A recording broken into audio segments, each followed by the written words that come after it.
सभी लोगों का केंद्रीय चयन पर्षद सिपाही भर्ती की तरफ से इस संक्षिप्त प्रेस वार्ता में सभी लोगों का स्वागत है।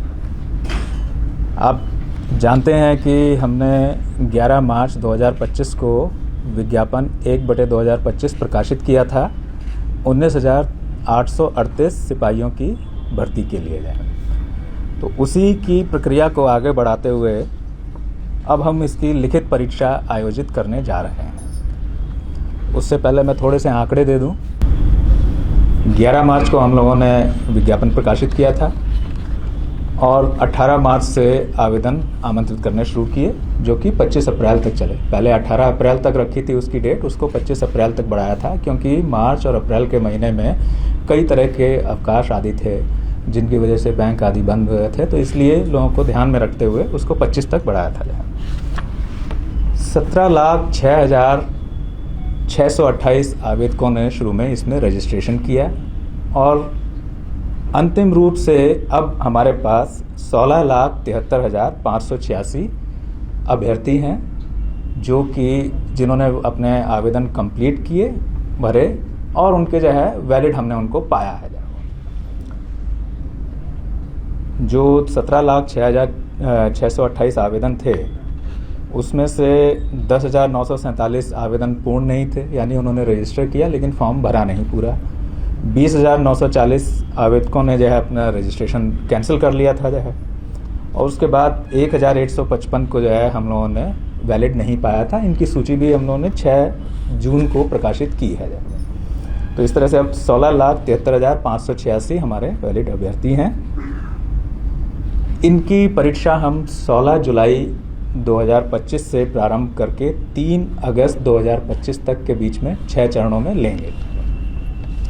तो ये 6 चरण हमारे 16 जुलाई, 20 जुलाई, 23 जुलाई, 27 जुलाई, 30 जुलाई और फिर उसके बाद 3 अगस्त रहेंगे। इन 6 चरणों में जो है हम परीक्षा आयोजित करेंगे।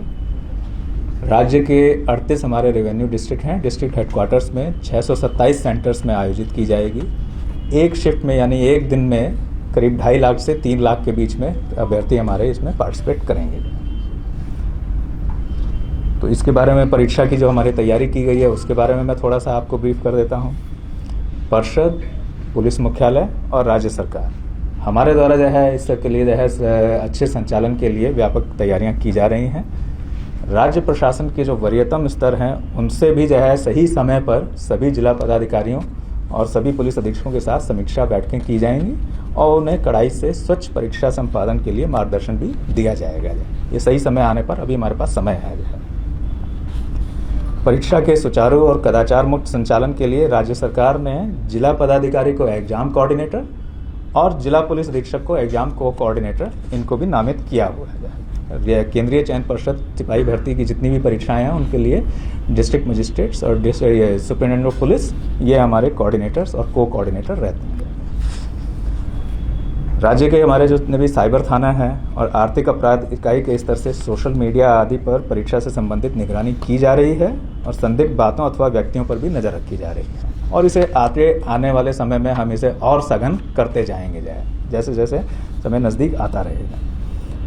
स्थानीय पुलिस के द्वारा है परीक्षा और परीक्षा से पूर्व हॉस्टल, लॉज, कोचिंग सेंटर्स और इसी प्रकार के अन्य संस्थान जहां अभ्यर्थियों और छात्रों आदि का जमावड़ा हो सकता है वहां पर निगरानी और आसूचना संकलन वहां पर किए जाते हैं।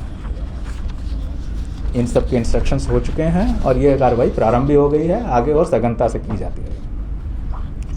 परीक्षा केंद्र पर अगर हम जो है व्यवस्थाओं की बात करें तो स्वच्छतापूर्ण और कदाचार मुक्त रूप में जो है इसको हम संपन्न कर सकें, इसलिए प्रत्येक कक्ष जो है एग्जामिनेशन हॉल के प्रत्येक कक्ष और अन्य महत्वपूर्ण स्थानों पर सीसीटीवी की से निगरानी की जाएगी और उसकी लाइव फीड पर्षद मुख्यालय के नियंत्रण कक्ष में रहेगी, जहां से उसको हम मॉनिटर भी कर सकते हैं और उसके आधार पर आगे जो है इंस्ट्रक्शंस भी पास ऑन कर सकते हैं। हर एक कक्ष में जैमर भी जो है लगाए जाएंगे और जो कि 5G और वाईफाई यानी मोबाइल नेटवर्क को जो है वो जैम करने की क्षमता रखते हैं। इसके साथ ही केंद्राधीक्षकों से जो हमारे सेंटर सुपरिटेंडेंट्स रहेंगे उनसे सीधे संवाद के लिए हॉटलाइन की भी व्यवस्था हम करेंगे। क्योंकि जैमर रहेंगे तो इसलिए किसी और अन्य माध्यम से उनसे संवाद स्थापित नहीं किया जा सकता है, तो इसलिए उनसे सीधे संवाद करने के लिए हम व्यवस्था करेंगे। अभ्यर्थियों से संबंधित कुछ सूचनाएं हैं जो आपके माध्यम से सभी हमारे जो कैंडिडेट्स हैं उनको अवगत करना चाहेंगे। अभ्यर्थियों को उनके गृह जिला में प्रवेशिका केंद्र आवंटित नहीं किया गया। किसी भी कैंडिडेट को होम डिस्ट्रिक्ट एलोकेटेड नहीं है।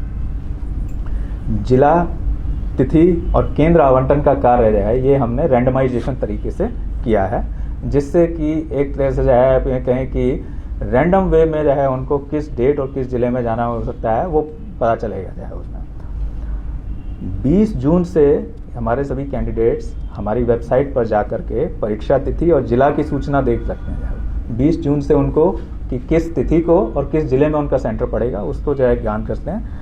लेकिन एडमिट कार्ड जो है वो परीक्षा की तिथि से 7 दिन पहले ही डाउनलोड कर सकेंगे और उस एडमिट कार्ड में ही एग्जैक्ट एक्चुअल सेंटर कौन सा है उसकी सूचना रहेगी।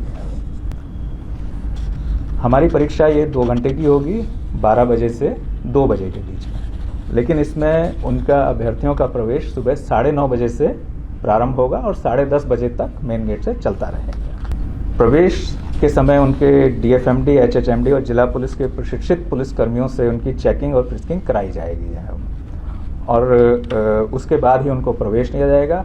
वहीं पर उनकी पहचान के लिए जो है सेंटर में और एग्जामिनेशन कक्ष में परिषद द्वारा निर्गत जो ई प्रवेश पत्र होगा, जो हमारा जो ई प्रवेश पत्र है उसी के माध्यम से और उसके साथ साथ पहचान पत्र एक ले जाना होगा उन्हें, जो आधार कार्ड हो सकता है, पासपोर्ट हो सकता है, पैन कार्ड हो सकता है, मतदाता पहचान पत्र हो सकता है। उसके साथ ही उनको प्रवेश की अनुमति होगी। मतलब बिना एडमिट कार्ड के जो हमारा निर्गत है उसके बिना वो प्रवेश नहीं कर सकते। साथ में उनको अपना एक पहचान सुनिश्चित करने वाला एक पहचान पत्र भी ले जाना होगा। परीक्षा कक्ष में कैंडिडेट्स के हाथों के हम जो है अंगूठों के निशान, उनके फ़ोटो और शॉर्ट वीडियो लेंगे। ये हमारा जो है उनका बायोमेट्रिक्स कलेक्शन रहेगा, जिसका उपयोग हम उस समय उनकी पहचान के लिए और बाद के जो चरण होंगे उसमें भी जो है उनकी पहचान करने और इम्पर्सोनेशन यानी प्ररूप धारण की संभावनाओं को नकारने के लिए उपयोग करेंगे जो है इनका। अभ्यर्थी परीक्षा केंद्र में किसी भी तरह की लेखन सामग्री जैसे पेन, पेंसिल वगैरह नहीं ले जा सकेंगे। उनको ओएमआर शीट बेस्ड हमारा जो है एग्जाम है, तो ओएमआर शीट को भरने और उससे कैलकुलेशन वगैरह अगर कुछ उसमें आवश्यकता है तो उसके लिए आप दो तो पेन हम प्रश्न पुस्तिका के साथ ही उपलब्ध कराएंगे जाएगा, तो वो हमारी तरफ से दिया जाएगा। उनको किसी भी तरह की लेखन सामग्री और जो दूसरी चीज़ों पर प्रतिबंध रहता है, इलेक्ट्रॉनिक सामान वगैरह जो है उस सब पर तो प्रतिबंध रहेगा ही, लेखन सामग्री भी वो नहीं ले जाएंगे, उनको हमें उपलब्ध कराएंगे। अब कुछ अभ्यर्थियों को चेतावनी और सतर्कता बरतने के भी जो है हमारी तरफ से हिदायत देना जो है उचित लगता है। तो उसके लिए कि सभी अभ्यर्थियों को हमारी तरफ से हम आगाह करते हैं कि वो सोशल मीडिया या अन्य किसी माध्यम से दुष्प्रचार अथवा झांसे में ना आए जाए, उससे बचें। वो ये एक तरह के साइबर फ्रॉड का अवैध वसूली का माध्यम हो सकता है। इसकी सूचना तुरंत जो है वे नज़दीकी पुलिस थाना या साइबर थाना को देंगे है वो। अगर उनको किसी भी तरह से किसी माध्यम से कोई कांटेक्ट करने, अप्रोच करने की कोशिश करता है एग्ज़ाम से संबंधित किसी बात में, किसी तरह के प्रलोभन का या कोई और दूसरे झूठे आश्वासन का, तो इमीडिएटली वो थाने को सूचित करें और हो जाएगा। ये अवैध उगाही का ही माध्यम होगा, इसके अलावा इसका और कुछ नहीं है। परिषद के स्तर से भी जो है किसी अभ्यर्थी को दूरभाष, मोबाइल या सोशल मीडिया के माध्यम से व्यक्तिगत संपर्क नहीं किया जाता है। इसकी मैं साफ साफ बता दूँ कि जो है हमारे यहाँ से नहीं किया जाता है। परिषद और अभ्यर्थियों के बीच में जो संवाद है उसका माध्यम हमारी जो है वेबसाइट है, उस पर जो सूचनाएं हम प्रकाशित करते हैं, या अभ्यर्थियों के आवेदन में जो रजिस्टर्ड ईमेल या मोबाइल नंबर हैं उन पर जो प्री रिकॉर्डेड ग्रुप मैसेजेस हैं उनके माध्यम से हम उनको जो है करते हैं, और कोई दूसरा माध्यम हमारे यहाँ से नहीं है। जो है अगर इसके अतिरिक्त किसी अन्य स्वरूप में कोई उनसे संपर्क करता है या प्रयास करता है तो इसकी सूचना थाने को दें जाए।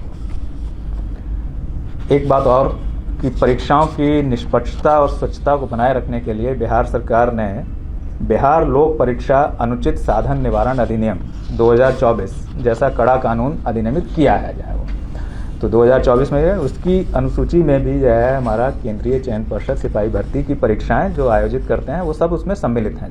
यानी कि हमारी जो भी परीक्षाएं हैं वो उस एक्ट के तहत जो है उसमें हमारी जो है लागू है, जो है हमारा एक्ट उसमें जो है जो है। अब इस अधिनियम में अगर देखें तो किस तरह के कड़े प्रावधान हैं, तो इस अधिनियम में अभ्यर्थी, परीक्षा में संलग्न पदाधिकारी, किसी संस्थान अथवा व्यक्तियों द्वारा संगठित रूप में तथा सेवा प्रदाता आदि के द्वारा, यानी जो एजेंसी जो है, सर्विस प्रोवाइडर्स हैं आदि के द्वारा परीक्षा की शुचिता को दूषित करने, प्रश्न पत्र लीक करने, उत्तर पुस्तिका आदि से छेड़छाड़ करने, प्रारूप धारण, अनुचित साधनों को सुगम बनाने के लिए सुरक्षा उपायों का उल्लंघन करना। जैसा मैंने कहा कि बायोमेट्रिक्स हम लेंगे, उनमें अगर कोई व्यवधान पैदा करता है या आनाकानी करता है तो वो भी इससे कवर्ड है। या उनसे छेड़छाड़ करना, धोखा देने या धनीय लाभ, यानी कि जो है कि वो झूठा बता करके कि जो है कि पेपर ये है, ये प्रश्न आएंगे, ये ले लो जो है उससे, तो ये सब जो है जाली वेबसाइट आदि अपराधों को दंडनीय बनाया गया है इनमें। और इन अपराधों के लिए 3 वर्ष से 10 वर्ष तक की सजाएं हैं और जुर्माना है जो कि 1 करोड़ अथवा उससे अधिक भी हो सकता है। और सेवा प्रदाताओं और अन्य संस्थानों के स्तर से संगठित रूप में किए गए अपराधों के लिए परीक्षा की समानुपातिक लागत की वसूली भी की जा सकती है, तो उनकी संपत्ति की कुर्की और उसका संपहरण भी किया जा सकता है। तो इस तरह के कड़े प्रावधान इस एक्ट में रखे गए हैं और ये एक्ट हमारे द्वारा जो आयोजित जो परीक्षा है उसमें लागू है। ये सभी अपराध जो है संज्ञेय हैं, गैर जमानतीय हैं और नॉन कंपाउंडेबल हैं, यानी अशमनीय हैं, और इनका इन्वेस्टिगेशन डीएसपी या उससे वरीय पदाधिकारी करेंगे। तो इससे आप अंदाज़ा लगा सकते हैं कि गंभीरता इन परीक्षाओं की और उनकी परीक्षाओं की स्वच्छता के प्रति राज्य सरकार की कितनी है। अंत में मैं ये कहूँगा कि परिषद स्वच्छ और कदाचार मुक्त वातावरण में परीक्षा और चयन आयोजित करने के लिए कटिबद्ध है और इसके लिए सारी व्यवस्थाएं कर रही है, कर भी ली हैं, अधिकतर हो गई हैं, और इसके लिए सभी अभ्यर्थियों, उनके अभिभावकों तथा राज्य की जनता से हम लोग सहयोग की अपेक्षा रखते हैं।